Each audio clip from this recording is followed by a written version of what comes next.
poorest families in the South at just 4.5 pounds body weight. She is so sickly, this little child, that the doctors don't think she's going to survive her first night of life, where she barely pulls through. By age 5, she would have to fight for her life twice more against scarlet fever and double pneumonia. But by the time she was 6, it looked like she was finally through and the worst was behind her. She would get to live her life as every little girl should, enjoy a childhood of health and vitality and play. But when she was 7 years old, her legs started to weaken and deform beneath her, and she was diagnosed with polio, which back in the 1940s was completely incurable, and she lost the total function of her left leg. And her doctors told this little girl and her mother that the best course of action is to simply accept as a fact that she was crippled and she would never walk again. Her mother had very little scientific knowledge, but a lot of courage and a lot of love for that little girl and a lot of faith. And she made that little girl go through excruciatingly painful and exhausting physical therapy every single day for hours on end. The doctors told this woman that she was abusing her daughter because no matter what she ever did, her daughter would never walk again. Painstakingly slow. But they came just enough to encourage this little girl to keep pushing on. She would try to walk, fall, and stumble every single day. And one day she was able to walk sloppily and clumsy without the aid of her crutches, without braces, without a wheelchair. And that encouraged her to the point where she began to walk just inches farther every single day. And she was so encouraged by this seemingly insignificant amount of progress that she allowed one of her coaches, Ed Temple, to encourage her, of all things, to join the track and field team at her high school.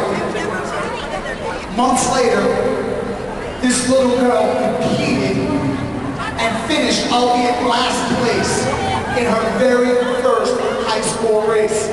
How many of you find that story inspiring? Hold on, it would be, but it doesn't even come close to ending there.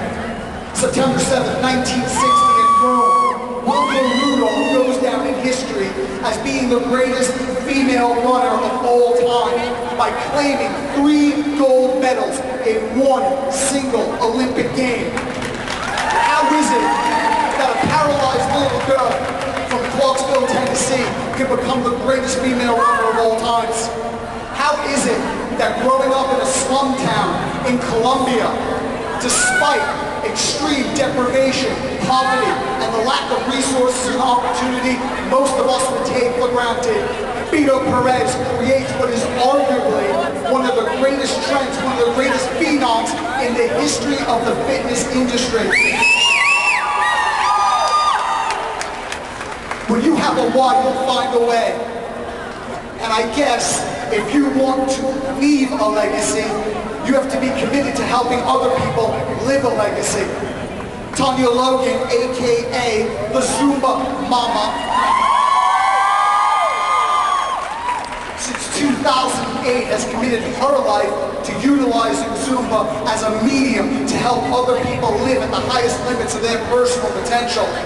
Together with her partner, Jennifer Driscoll, one of the coolest people I have ever met in my life. I don't know about you. These two extraordinary women make an extraordinary leadership team.